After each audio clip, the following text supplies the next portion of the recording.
Mr. Richard, it's your turn. Okay, do you have my presentation up and ready to go? I got yours too. Let me check by yours. Go ahead and start off everything. Let me pull yours. Hey, there are a couple of things that I wanted to kind of to go over. Bob and I have been dealing with a couple of questions coming in. There is a little bit of a question about, especially with a new person doing the oratorical contest, understanding why the procedure is in the way that the procedure is set up.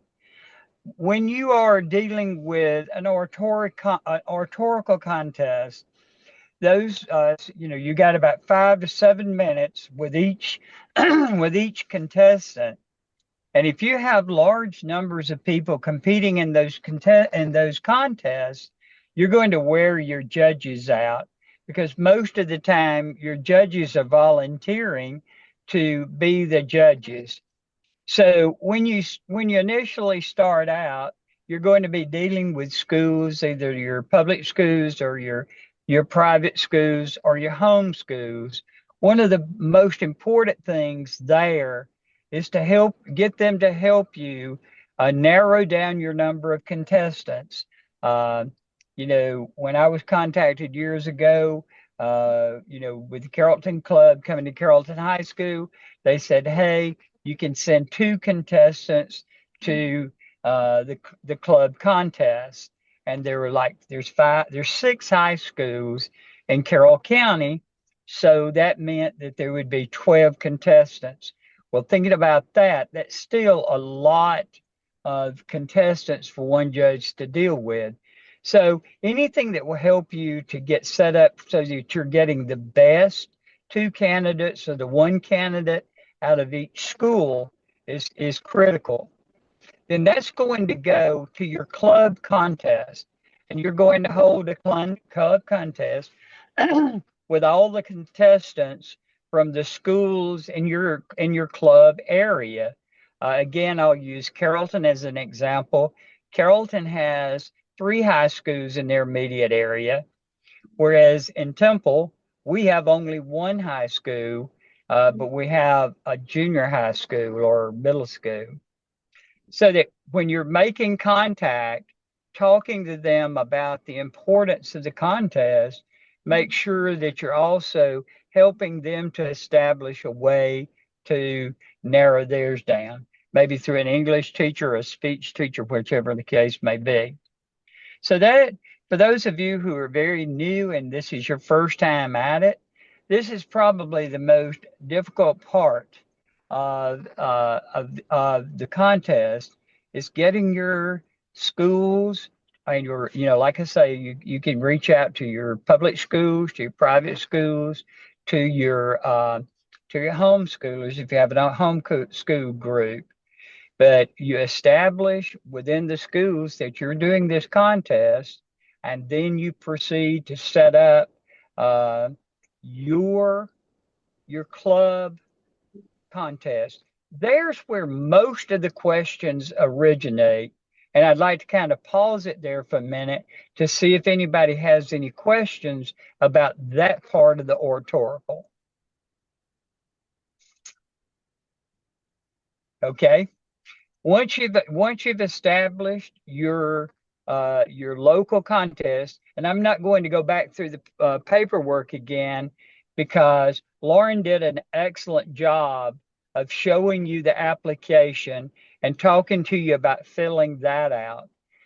But a little bit different with the oratorical contest, be sure to get the birth certificate and be as accurate as you can with the information of the two winners from your club, along with the checks. There should be a check for $35 for each of the contestants you're moving forward.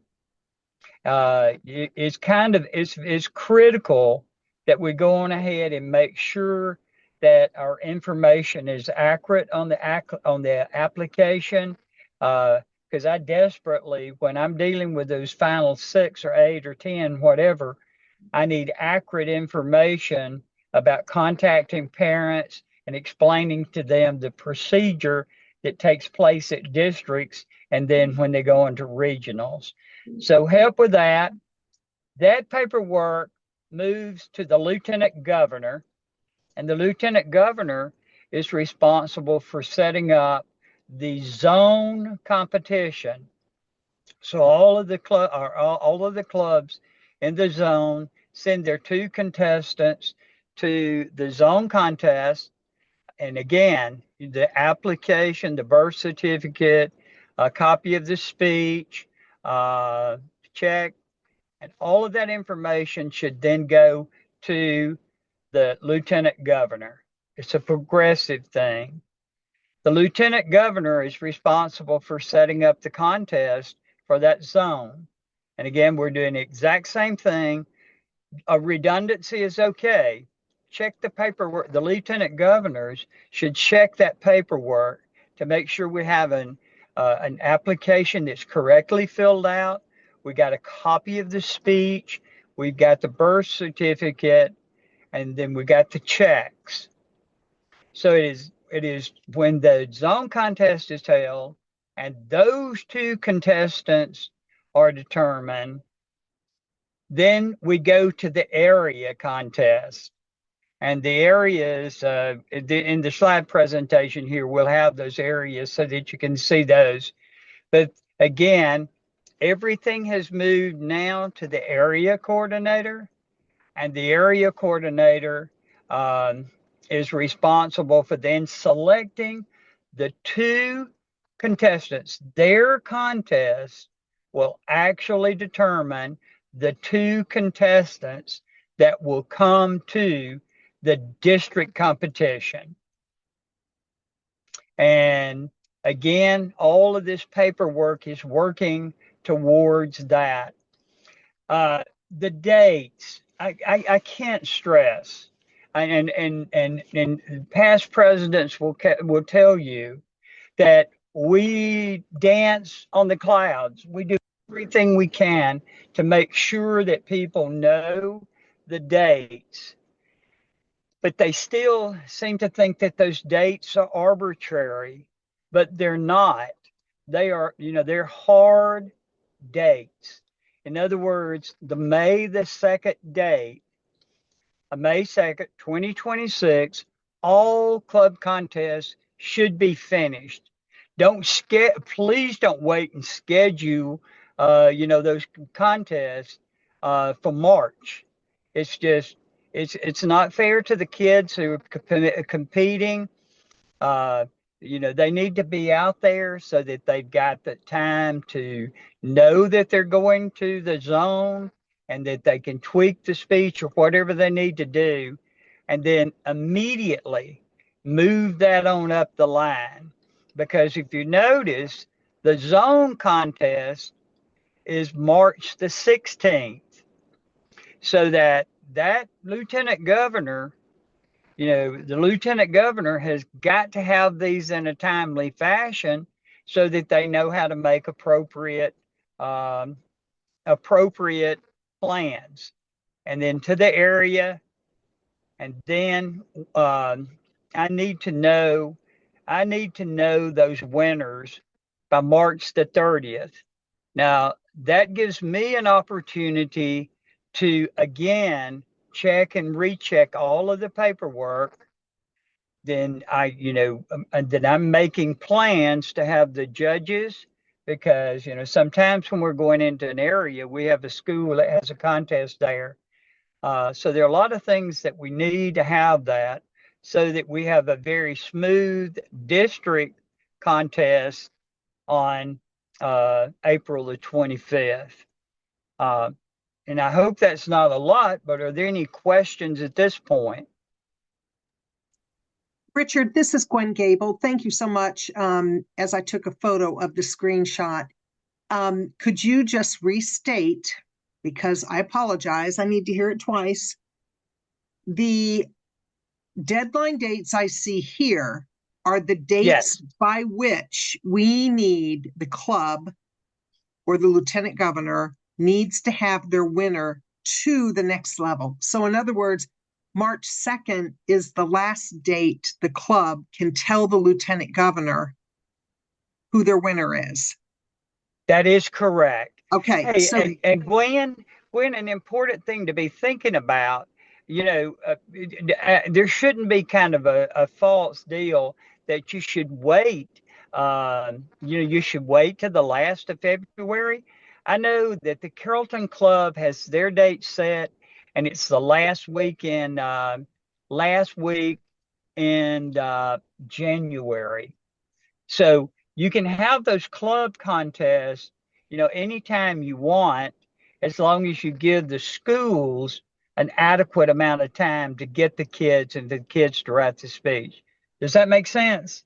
it does. I just want to It's clarify. more critical there than anywhere else, because if everything is finished by the second and you move it to your zone, they should have a pretty good idea. They'll have a zone contest already set and ready to go. Does that make sense? It makes sense. We are sometimes challenged with the area contest, not knowing the real date that it's going to occur. And so as I go up this ladder, so to speak, I know that the winner of the club the name of that winner and all documentation must be submitted no later than March 2nd to the lieutenant governor of that zone. Correct. The zone lieutenant governor should have everything, the zone winner, no later than March 16th, correct? Correct. So that zone contest must occur between March 2nd and March 16th. Correct. Likewise, the area contest must occur no later than March 30th, but could occur sooner. Yes, could occur sooner. That's a tight timeline, but could occur sooner. Got it.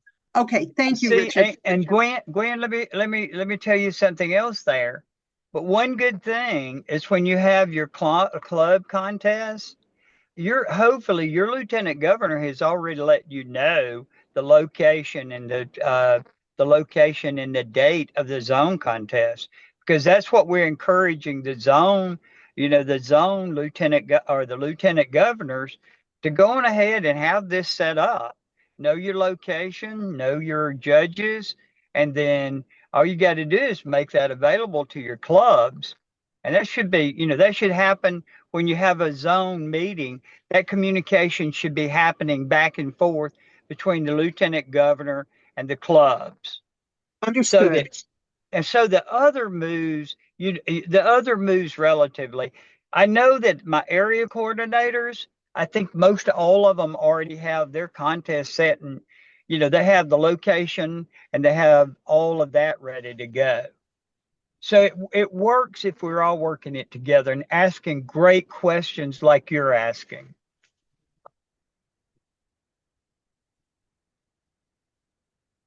Any other questions? Yeah, Richard. So yes, Bob. I think basically most of these clubs and zones have their contest on Saturdays. So that's correct. March 16th, that really allows our zones only 2 weeks, 2 Saturdays to have that, which would be March the 21st and March the 28th.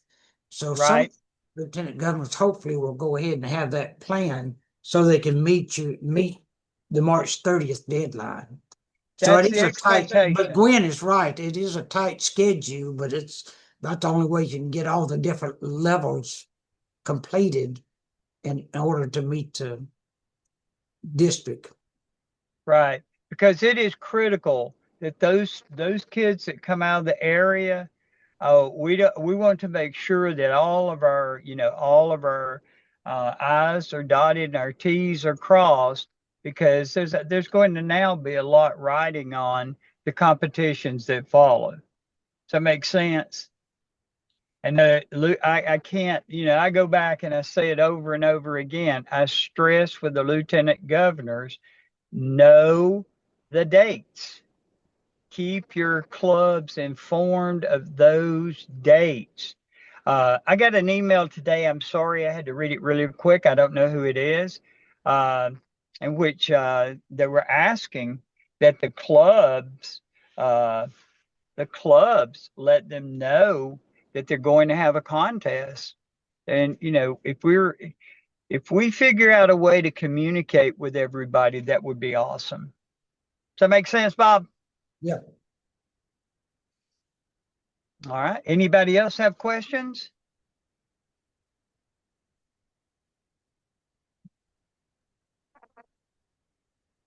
All right. Sounds good. I hope I didn't take too much time, and I hope I was clear. Yeah, I appreciate it, Mr. Bob.